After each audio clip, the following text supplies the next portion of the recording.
Hi there, this is Charmander, and in this video, I'm going to be doing a thorough guide on some of the best garrison pairs for infantry specifically in the game Doomsday Last Survivor. This guide is specifically coming from a player that plays in the Fearless Warzone, so do take that into consideration when you are following my guide. I did get some reports from players who do play at higher brackets such as Elite or Apex, and I will be taking that into consideration as well. One thing I'll say though is for the purpose of doing infantry garrison, the one pair that you shouldn't use for sure is the combination of Thunder and Tom together. I know on paper it looks like they're really good for being defensive and healing your troops, but actually you're just filling up your hospital and you're not doing any damage at all to your opponents, as Tom and Thunder are both weak in regards to their offensive capabilities. With that being said though, I will first cover three pairs of heroes that I would consider to be S tier, although one of them could potentially become A tier once we get more data on the new infantry garrison hero Boyd. So with that being said, let's start off with the first most likely going to be S tier hero as soon as he becomes available and people start using him, and that's going to be a combination of Boyd with Riven together. So basically this combination, their purpose is going to be DPS, meaning dealing a lot of damage to your opponents, and this garrison is also best suited for Island Raid and Genesis War, although it would be also okay in Archipelago Raid as long as the enemy is not doing a triple rally on you or their triple rally is not that strong. Let's look at the highlights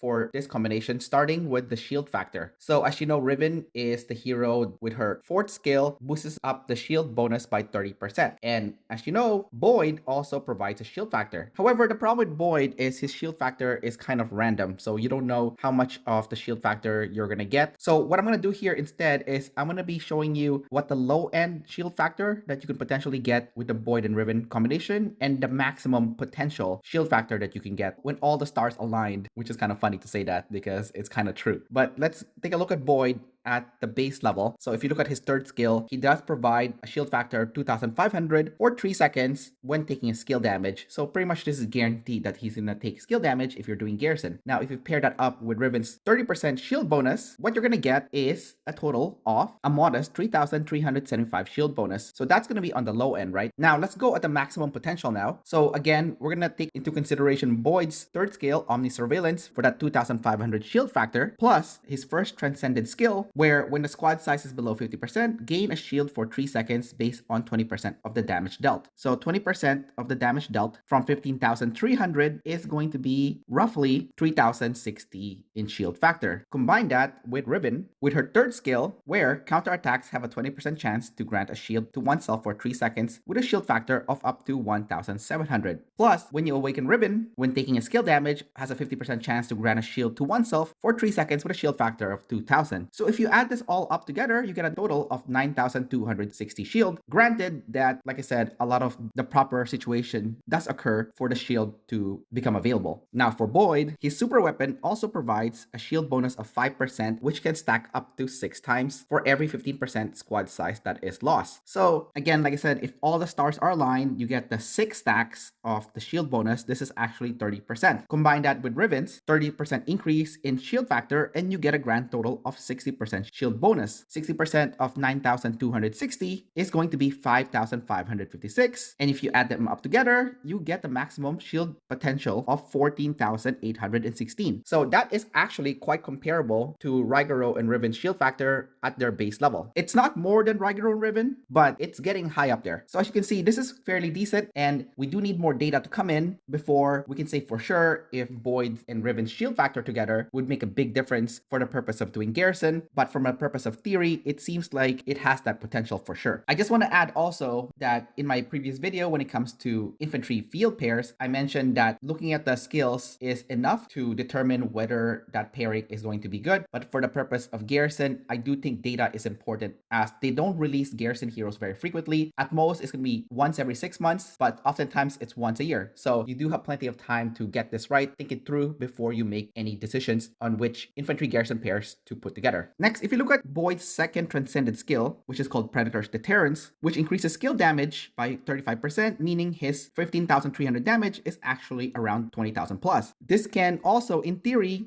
boosts up Riven's skill damage of 3,900 per second for a total of 4 seconds to potentially over 21,000 damage, and together they have the potential to deal over 41,000 skill damage, which is sickening. This is why this pair is a DPS type of Garrison infantry pair. If you look at Riven's second skill, which increases infantry squad HP by 30%, this also stacks nicely with Boyd's third skill that also increases the infantry squad HP by 35%. So in total, you get a nice 65% increase in infantry squad HP. Boyd's fourth skill increases the infantry squad attack by 25%, which also stacks with his super weapon that also increases the infantry squad attack by 5%, and also with Riven with her third skill that increases infantry squad attack by 24%. So in total, you get a nice 49% increase in infantry squad attack. The only problem with this pairing is that Boyd is very expensive and you need him pretty much to be fully transcended for you to take advantage of a lot of his abilities, such as his transcended skill that 25% of the shield absorb will be converted back into damage to the enemy, which is actually a really strong DPS. And when the shield is lost, reduce the damage taken by the infantry squad by 12% for 3 seconds. Again, this is massive. 12% damage reduction is huge. This is why I think as we get more details on this hero and as people eventually fully transcend him, and we get to see the pairing of Boyd Warden and Riven, which even the game creator themselves has recommended as the best battle lineup, that they will prove to be the strongest DPS-based infantry garrison pair available in this game. The next pair is the S tier infantry garrison pair at this time. However, this might change to A tier in the future as more info comes by between Boyd and Riven combination, and that's going to be the classic Ryaro and Riven combination. So this combination is actually really good because they are a match made in heaven based on their description alone. If you look at Rygaro's first skill, Guardian Deity, it provides a shield factor of 9,600, which if you look at Riven's fourth skill has 30% shield bonus, making the shield factor on the low end actually become 12,480. Now, if you add Riven's 2,000 shield factor right here, as well as Riven's 1,700 shield factor for her third skill, that's actually a grand total of 13,300 shield. Now you add that with a 30% shield bonus as well, and you get a whopping 17,000 plus shield bonus between Ryaro and Riven together. This is why they are a match made in heaven, as their skills synergistically work well together. When Ryaro is awakened, he also provides a squad counter damage of 30%, which actually stacks nicely with Riven, where if you look at her fourth skill, when the shield is active, she also has a counter damage of 27%. So this is a beautiful total of 57% counter damage, which is very nice. This is perfect for events like Archipelago Raid when you're taking multiple rallies and the counter damage is pretty much how you're going to be damaging the enemy. The only problem is that the shield factor for Riven has to be active for her counter damage to kick in. Otherwise, it's mainly just Rygaro's counter damage that is working for you. If you look at Riven's third skill, she also has 24% in infantry squad attack, which stacks nicely with Rygaro's third skill that also has 15% infantry squad attack for a decent total of 39% increase in infantry squad attack. The third skill for Ryaro also has infantry squad defense for 15%, which again will stack with Riven's first skill that has 32% increase in squad defense when doing a garrison, as well as her second skill that also provides a 15% increase in infantry squad defense when you are in alliance territory, which you will be because you are doing garrison obviously in your territory, for a total of 62% increase in infantry squad defense, which is very good. If you look at Riven's second skill, she also has infantry squad HP increase by 30%, which also stacks with Rygaro's fourth skill of 11% increase in infantry squad HP by 11% when doing a garrison, for a decent total of 41% increase in infantry squad HP. So as you can see, this is a match made in heaven. The other thing that I like about this also is if you're not someone that's spending a lot of money, this is also more affordable to awaken, as you don't need any splendid steel. You just get these two heroes, awaken them, and you're good to go. So for most people, this is actually the infantry garrison pair that I would recommend, as it is more attainable and doesn't require you to become bankrupt in order for you to be effective for the purpose of garrison. The next S tier pairing is actually a combination of Riven and Stella together. Stella being the leader, of course. So let's take a look at this pairing right now. Now, this pairing is actually really good for Archipelago Raid when there's multiple rallies hitting you at the same time, and the counter damage is going to be providing damage for you against those triple rally. This is why a lot of whale alliances are actually using this pair, because it is so good for the purpose of fighting against multiple rallies at one time. So Riven's fourth skill gives you 27% counter damage when there's a shield present, and this will stack nicely with Stella's first transcended skill, which will provide 25% increase in counter damage. If you look at Stella's transcended skill, it also increases counter damage by 32%. So if you add them all up together, you get a sickening 84% increase in counter damage, which is disgusting, and this is why this pairing is so good for the purpose of Garrison, despite the fact that Stella is a rally infantry hero, because you'll be able to damage 3 rally squads at one time, as well as anyone else that tries to swarm your tower. As you know, when whales fight, they not only rally the towers, they also swarm it at the same time. So the counter damage is badly needed for those kind of fights, because it's the only way for you to get some kind of advantage when you are also being swarmed. Riven's third skill also gives 24% infantry squad attack, which stacks nicely with Stella's second skill that increases infantry squad attack by 42%. So together, they get a very nice increase of 66% in infantry squad attack in total. Riven's second skill also increases the infantry squad HP by 30%, which goes nicely with Stella's third transcendent skill that increases infantry squad HP by 30% as well, and you get a grand total of a very beautiful 60% increase in infantry squad HP. Riven's skill damage is also 3,900 every second for 4 seconds, which is a total of 15,600, and if you stack that with Stella, who does 14,750 skill damage, you get a beautiful 30,350 skill damage in total, which is very strong and nothing to laugh at all. Now, the last synergistical thing that they have going together is that Stella does have a shield factor of 2,100, which is not very high, but it will still stack with Riven's fourth skill of 30% increase in shield bonus, so you get a modest bonus of 2,730 shield factor, which is better than nothing. So as you can see, this is a match made in heaven. Really good when you're fighting against people that like to swarm your towers, really good against multi-rallies, and overall, definitely one of the S-tier Garrison pairs in this game. Now, as mentioned earlier, the potential A tier will be Ryaro Riven if Boyd and Riven ends up being really good. So I'm gonna leave the A tier blank for now and go straight to B tier. And this B tier Garrison pair, in my opinion, is really only viable if you are playing in Fearless Warzone and Pompeii. As I think if you fight at a higher bracket, this will go down really quickly and it's no longer that good. And that combination is going to be Thunder and Victor together. So Thunder is no longer that good anymore, but if you pair him up with Victor, it is still an acceptable pair for the Fearless Warzone bracket specifically. Thunder's second skill gives 30% increase in infantry squad HP, which goes hand in hand actually with Victor's second skill that increases HP of the squad by 17%. So in total, you get as well, Victor's fourth skill also increases HP when doing a garrison by another 20%. So in total, you get a very nice increase of infantry squad HP. Thunder's fourth skill also reduces the garrison squad damage taken by up to 12%. And Thunder also has a debuff that reduces 3 squads in a fan-shaped area. Their attack will be reduced by 30%. So this is a nice reduction in the enemy attack, while Thunder is also reducing the damage taken by the squad from his own skill. Thunder's third skill also reduces damage taken from basic attacks by up to 30%, which is very nice. And Victor's third skill reduces the skill damage taken by 17%. So as you can see, they have a nice defensive combination from all different areas of potential offense coming your way, making this quite a defensive pair together. Last but not least, Victor does also a pretty good damage of 13,750, which is increased by 20% when doing a garrison, making it a grand total of 16,500. I can imagine that with Thunder's awakened skill, he also increases the damage for you and nearby allies by 15% after using a skill, so potentially Victor's damage can be even stronger. So as you can see, this is still a decent pair for the Fearless Warzone for the lower brackets. Definitely less complicated to awaken than getting Boyd or Stella that requires a super weapon, requires you to invest money in Splendid Steel. So if you're playing in a lower bracket and you already have Thunder and Victor Awaken, definitely use this pair. However, if you don't have Thunder and Victor Awaken and you're not spending a lot of money in this game, Ryaro and Riven would probably be the better combination for you. Anyways, that's about it for this video. Don't forget to like and subscribe, and I will see you next time. Bye-bye.